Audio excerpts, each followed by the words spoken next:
My dear students, Assalamu alaikum. Today in this video, I will demonstrate our future continuous tense. You know, we are supposed to work on all the three sections of English. For the examination point of view, prose, poetry, and grammar should be considered. Prior to this, I have worked on poetry and grammar, and today again I have selected a topic from your grammar, and I'm sure that you will make the most of it. So let's start. आज का जो tense होगा ना मेरे सामने आप लोगों के सामने जो मैं लेके आ रहा हूँ that is future continuous tense. चलिए पहले बात करते हैं इसकी यूजेज की, कहाँ पे हमें ये यूज़ करना पड़ता है। तो इस वीडियो में इसी पे बात होगी और आगे चल के चार्ट वर्क भी होगा जैसे हम करते आए हैं। सो पहला मौका जहाँ पे हम इसको यूज़ करते हैं, number 1 to denote.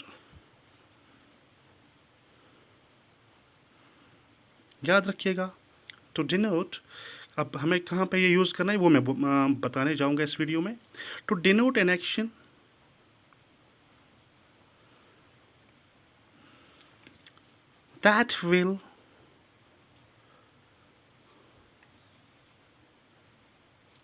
that will be going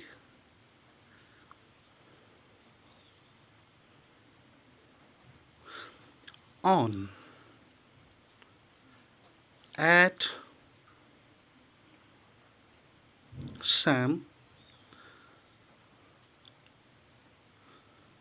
some time in future,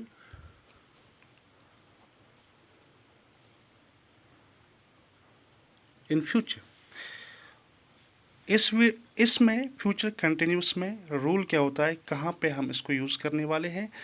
to denote हम यहाँ पे दिखाते हैं एक काम जो हो गया, जो होने वाला होगा किसी भी वक्त, at some time in future, किसी भी वक्त फ्यूचर में।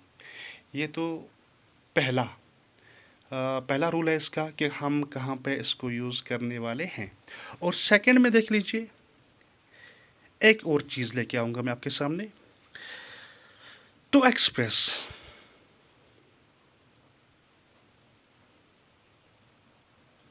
जब हमें एक्सप्रेस करना होता है समथिंग,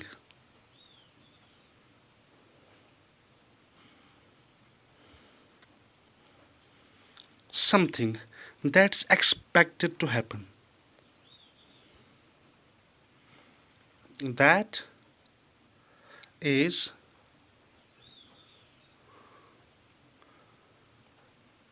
expected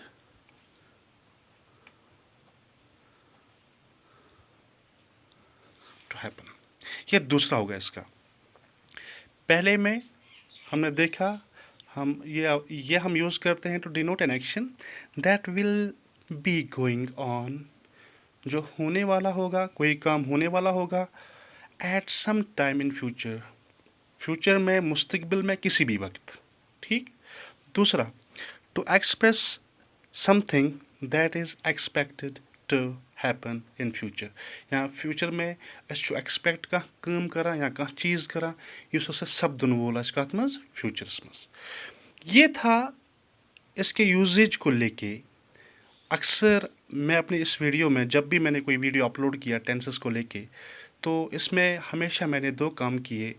एक तो यूजेज के बारे में आपको थोड़ा सा इन्फॉर्म किया, और दूसरा कि इसका चॉर्ट फॉर्मेशन, क्योंकि वहाँ पे हमें देखना पड़ता है कि हम आखिरकार किस तरह सेंटेंसेस बनाने वाले हैं। अब आते हैं, मूव करते हैं टुवर्ड्स द नेक्स्ट सेक्शन। मेरा दूसरा सेक्शन है, उसी पे मैं काम यहाँ से करूँगा। Let's see what is that. ये रहा आपके सामने फ्यूचर कंटिन्यूस टेंस। अब किस तरह बनेगा, किस तरह हम इसको यूज़ कर सकते हैं, ये देखना है इस वीडियो में। नेक्स्ट सेशन मेरे पास आने वाला, आप लोगों के पास आने वाला है। देखिए, फ्यूचर कंटिन्यूस टेंस किस तरह बनता है। सब्जेक्ट तो आपको पता है, यहाँ पे हमारे पास प्रोनाउंस आते हैं। ठीक, जैसे आई है, we, you, he, she, it और दे। तो सब्जेक्ट के साथ हम विल बी और शैल बी का इस्तेमाल करने वाले हैं, प्लस इंग form of verb, base verb. कोई भी वर्ब आप ले लीजिए, कोई भी काम आप ले लीजिए, उसका बेस वर्ब के साथ आप ऐड कीजिए इंग, ठीक। नाउ उसके बाद हमें किस पे काम करना पड़ता है? एफर्मेटिव सेंटेंसेस पे, यानी इकरारिया। नेगेटिव सेंटेंसेस पे इनकारिया। इंटरोगेटिव सवालिया। इंटरोगेटिव नेगेटिव, यानी इंट्रो सवालिया इनकारिया। चलिए देखते हैं अब यहाँ पे हम काम करने वाले हैं किस तरह। पहले सब्जेक्ट यहाँ पे क्या आएगा? फर्स्ट पर्सन सिंगुलर है। हाँ, एक चीज़ जो आप लोगों के सामने ला के ना जो आप लोगों के लिए बहुत ज़्यादा इम्पोर्टेंट है मॉडर्न इंग्लिश को लेके। देखिए, shall be it's no obsolete, ये आउटडेटेड हो चुका है, लेकिन हम अभी भी इसका यूज़ करते हैं कहाँ पे? ग्रामर में, टेंसेस में। लेकिन अगर देखा जाए सीरियसली, अगर देखा जाए तो ये ऑब्सलीट है, ये आउटडेटेड है, इट्स नाउ नॉट यूज्ड। तो यहाँ पे मैं लेकिन यूज़ करूँगा इसको। तो विल बी का ज़्यादातर इस्तेमाल होता है आज के मॉडर्न इंग्लिश में, स्पेशली यूके बेस्ड। वहाँ पे इसमें ज़्यादा असर्ट करते हैं हम किस पे? विल बी पे, सब्जेक्ट के साथ विल बी। शेल बी का हुआ होता था, इससे पहले होता था, लेकिन अब नहीं होता है।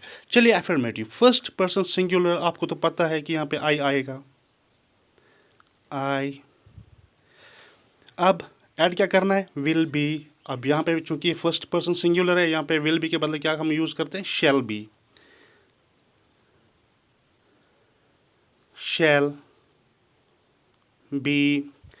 मेरी एक आदत है, मैं हमेशा किस वर्ब को यूज़ करता हूँ? प्ले। तो यहाँ पे प्ले, अब ये इंग फॉर्म लगाना है इसके साथ, प्लेइंग।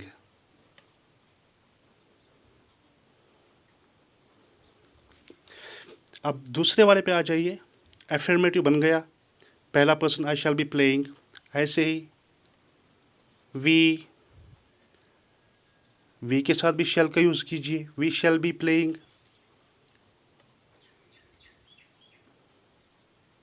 हो गया, ओके। यू, अब यहाँ पे शैल नहीं, विल बी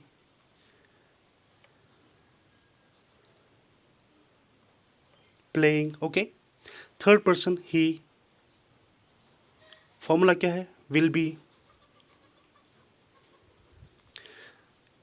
ऐड क्या करना है? इंग फॉर्म ऑफ वर्ब किसके साथ? प्ले के साथ, he will be playing.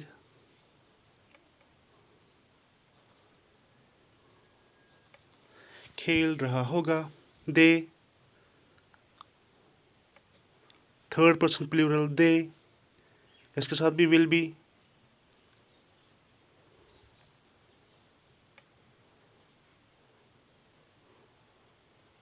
Playing, okay.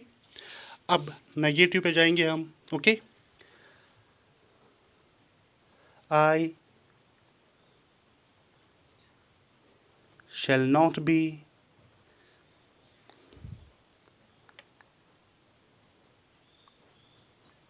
Playing, we shall not be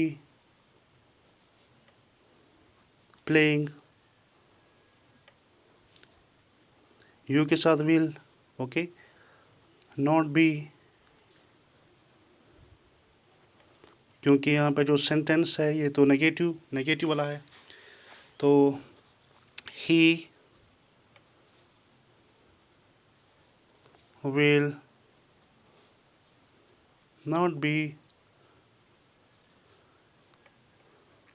playing, okay. अब यहाँ पे they will not be playing, okay. अब इंटरोगेटिव पे आइए, यहाँ पे देख लीजिए, shall I be playing, ऐसे ही यहाँ पे shall we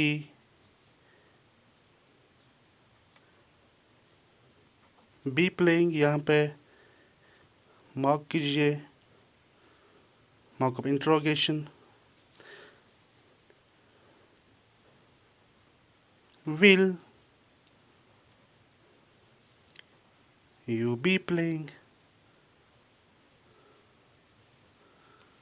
ओके, यहाँ पे will he be playing. Okay, will they be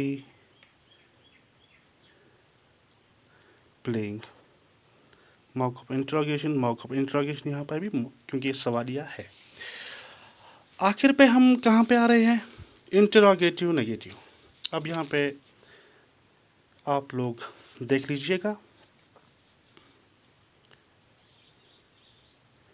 shall I not be playing. इस तरह से जैसे मैं ये चार्ट बना रहा हूँ, इस तरह से बहुत ज़्यादा इजी रहता है टेंसेस को ग्रुप करने का। ये बहुत ज़्यादा इजी मेथड है। दूसरे पे आइए, shall we not be.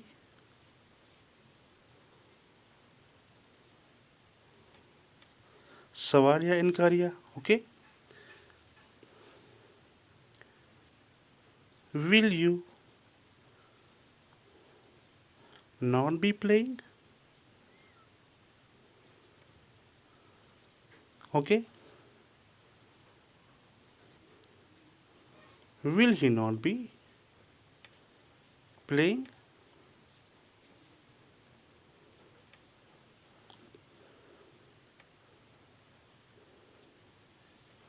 Will they not be